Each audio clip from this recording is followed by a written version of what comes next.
A Familiar Voice, written by Selim Ulug, narrated by Luke Oldham. Chapter 1. Reunions, Monday, September 6, 2021.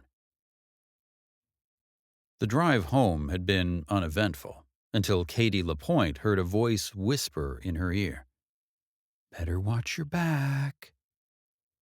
Katy shot a glance at her mother. Claire Girard was gazing out the passenger window of the 2015 Corolla, humming to herself. It wasn't her mother who had spoken. It was her. But here, in a moving car? A few months ago, Katy had been under suspicion for industrial espionage. And worse, as she struggled to clear her name and survive, a voice had whispered to her on several occasions and saved her life. With no visible source, Katy had no idea who or what this voice was. She did know that when it spoke, she should be on her guard. They had just crossed the Ontario border on the way back to Ottawa from a family reunion in Montreal.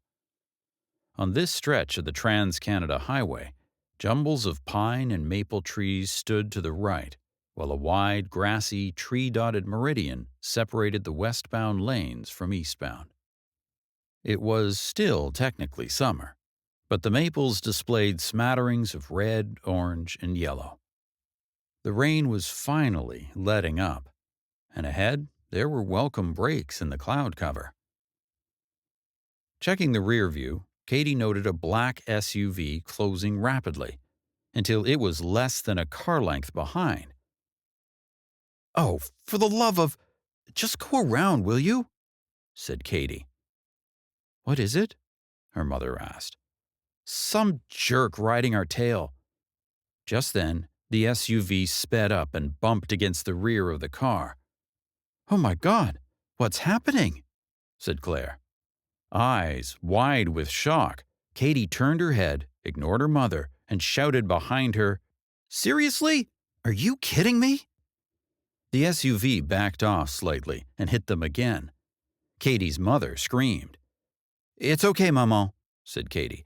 "It's just some assholes. I'll get rid of them." Katy stepped on the gas to get some distance between them. The SUV also sped up, swung into the passing lane, and came up alongside.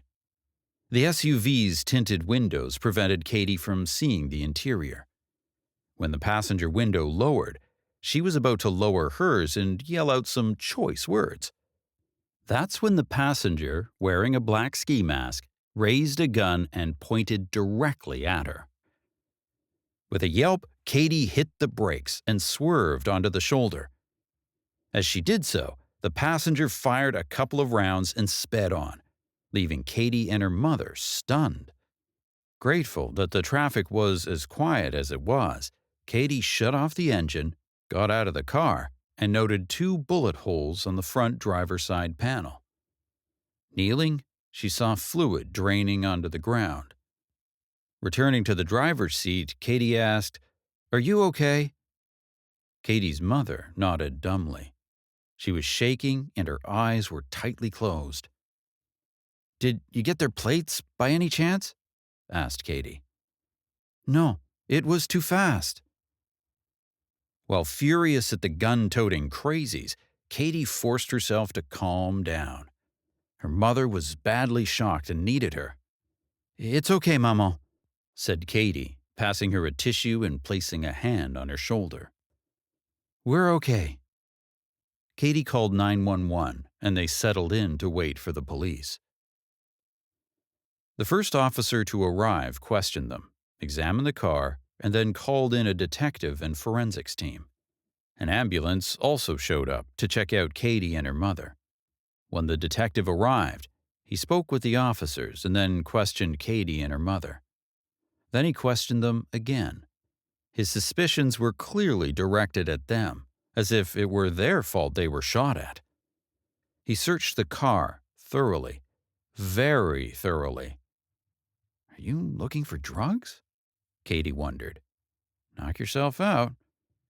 Finally, he arranged for an officer to take them home as their car would be impounded for evidence, It likely wasn't drivable anyway. Neither Katy nor her mother spoke much, despite the officers' good-natured attempts at friendliness.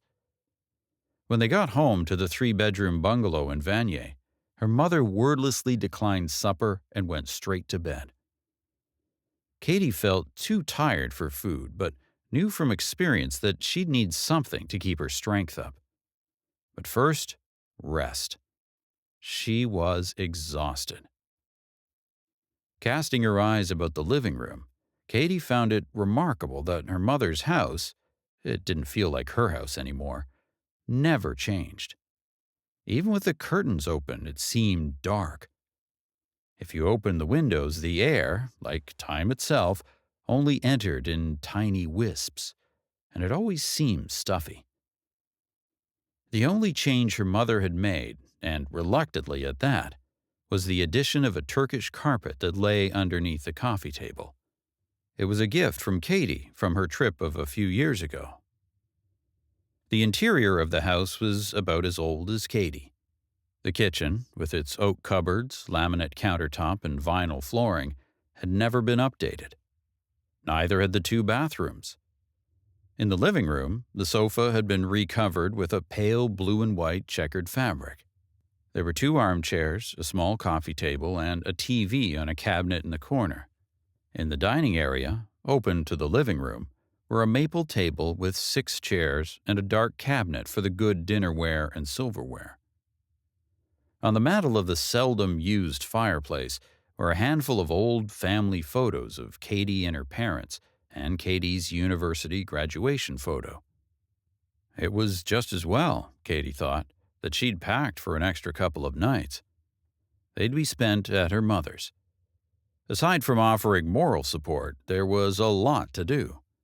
The detective had given her a police report number. In the morning, Katy would call the insurance company and arrange a rental.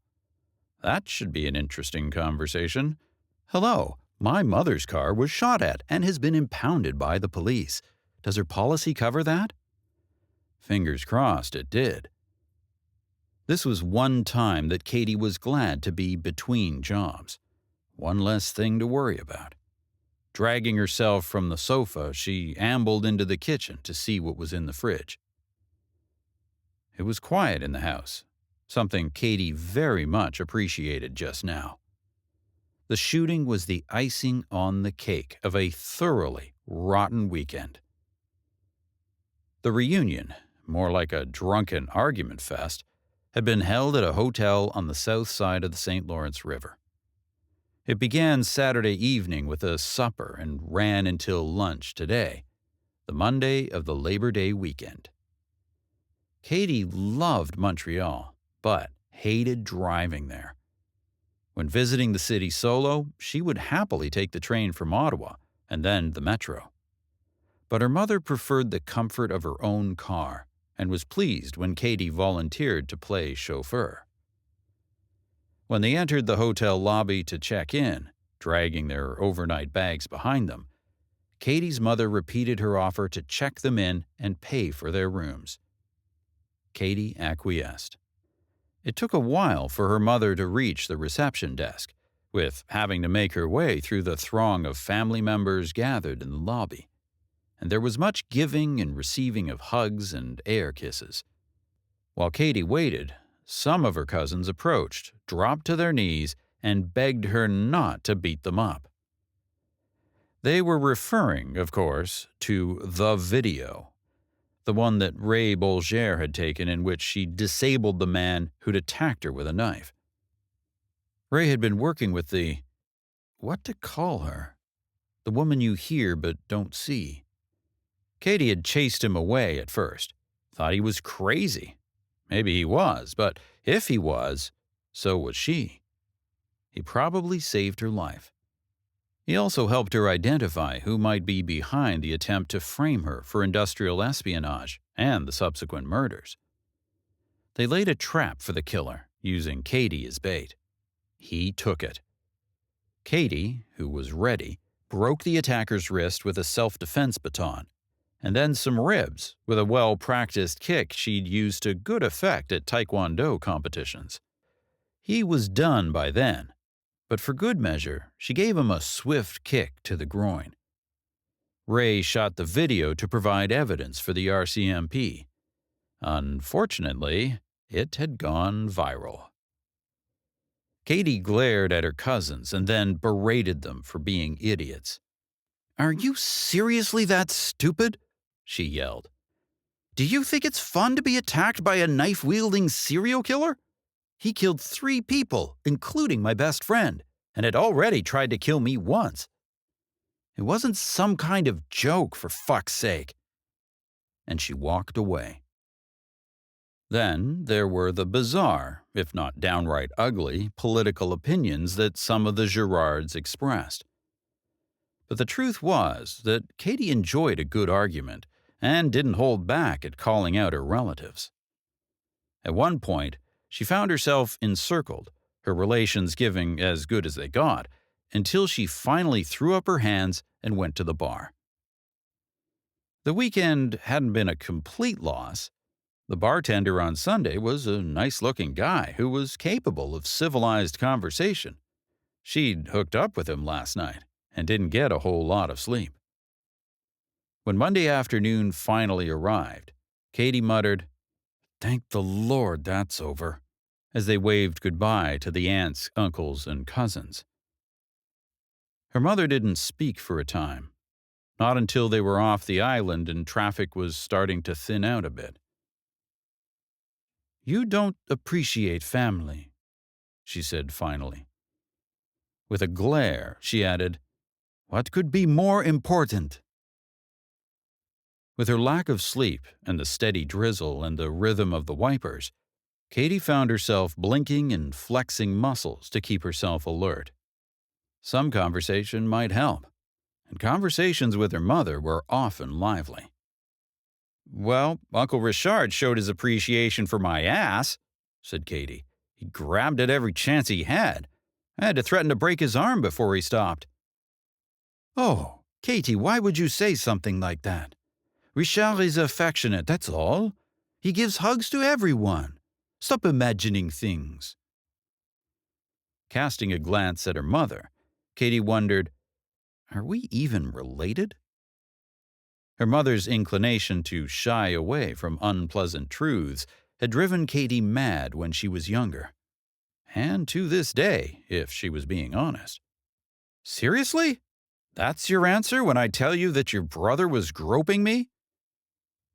"You spend too much time on your own, and you drink too much, if you don't mind me saying so. You don't understand when someone's being friendly. Richard is a good man."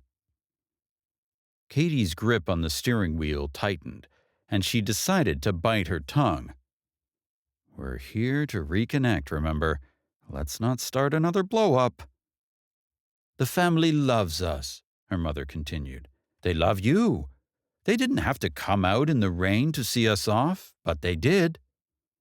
"They may love us," said Katy, "but I have nothing in common with them. I can't even talk to them."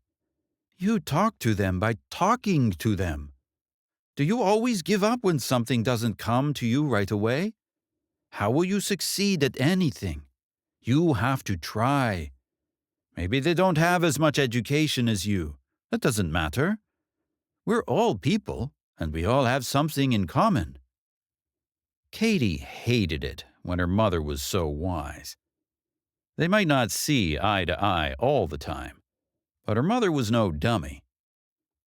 Letting a few minutes pass, Katy said, "You realize, right, that I became a director of engineering at Raymond at 31? I'd say I've already been pretty successful. And then you quit a perfectly good job, and now you're unemployed." Katy knew well enough that there was no winning with her mother. Closing the subject, she said, "Trust me, I left for very good reasons. But what about you? Did you enjoy yourself this weekend? You must have been happy to catch up with your family." "Oh, yes," said her mother. "We were so close growing up. At Christmas, the house was full of family. Adults, teenagers, children. It was noisy, crowded, hot, and just wonderful." She sighed before continuing. And now there's just you and me. The family is scattered to the winds, and we don't see each other very often." It was true. A handful of relations were still in the Montreal area. The others were spread out across eastern Quebec and New Brunswick, with the remainder in New York State and Maine. Taking her mother's hand, Katy said, "I know it's different and hard, but hey, some people say it's quality, not quantity." Her mother raised Katy's hand to her lips and kissed it. "You're a wonderful daughter, Katy, and I'm very proud of you, most of the time." "Gee, thanks," said Katy. Thinking of family brought her back to her father, who died when she was 9. "Do you regret that we're not in touch with the LaPointes?" Nearly spitting out her answer, her mother said, "Those people! Your father was the only good one. They were so high and mighty. They cut us out of their lives when your father told them we were engaged.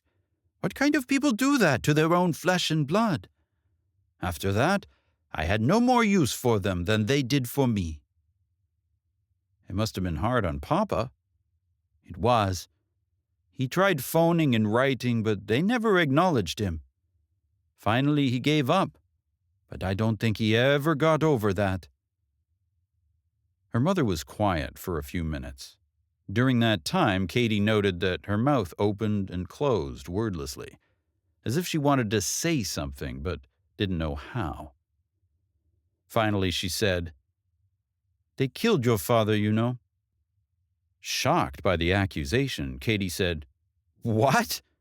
Maman, Papa died in a car accident. He'd been drinking." "But why had he been drinking? He rarely drank before his family cut him off. I knew him 4 years before we were married. The drinking started after. He'd get drunk once in a while, then more and more often, until I thought he must be drunk more often than he was sober. It was his way of dulling the pain of his lost family. That's what I always thought. Until he wasn't in pain anymore." They were both quiet thereafter. Katy let her thoughts drift where they would.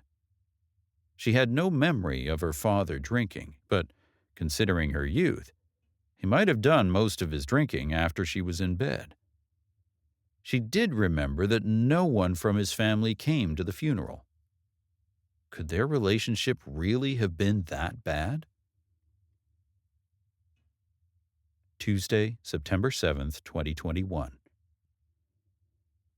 Katy must have fallen asleep on the sofa. She was awakened when her mother emerged in the morning.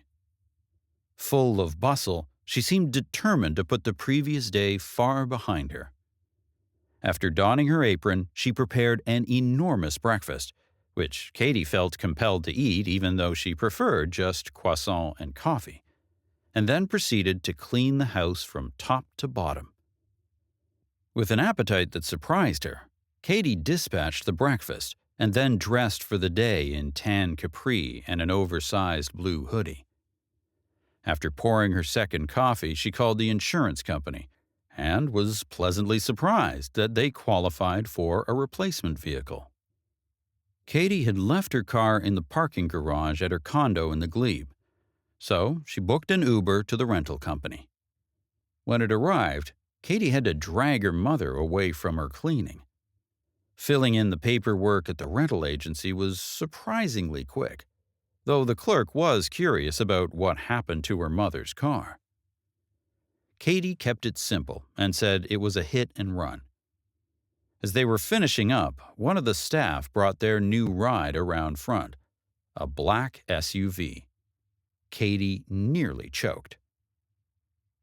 As they exited the building, Katy's mother tutted at the vehicle and insisted that Katy drive home. "I don't like SUVs," she declared. "They're too high." "Well, beggars can't be choosers," said Katy as she opened the passenger door for her mother. "And I'm sure you'll manage. You'll have to drive it at some point." In response, her mother harumphed, and after buckling her seatbelt, looked pointedly out the passenger side window. After lunch, they put their clothes in the washing machine. Katy had just started the coffee maker when the doorbell rang. "Katy LaPointe?" the woman asked. She was wearing a dark business suit with her black hair pulled tightly into a bun. A leather satchel hung from her shoulder. "Yes?" Katy said warily. "Detective Jana Murty," she said, flashing some identification. "May I come in?" Katy, resigned to another grilling, opened the door further, stepped aside, and beckoned to the living room where her mother was already seated upon the sofa. Katy joined her, and the detective took a seat opposite. "Mrs. Gerard?" said the detective. Katy's mother nodded. "Are you here to blame us for getting shot at?" said Katy. "Katy!" admonished her mother. "It's quite all right, Mrs. Gerard. No, that's not why I'm here, though I'm curious why you would think that." "Sorry.